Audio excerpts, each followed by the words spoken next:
तो गाइस हम आए हैं आज से रामगढ़ घूमने। तो यहाँ पे बीच में केलपुरी माता जाती है। तो मेरी नानी और मौसी और मम्मी की वो सब आई है। तो चलो अब केलपुरी माता जी के दर्शन कर।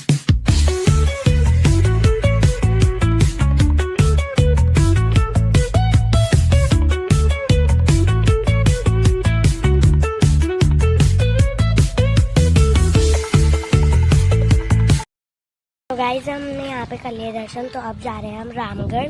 तो अब वहाँ पे मिलेंगे, दर्शन करें।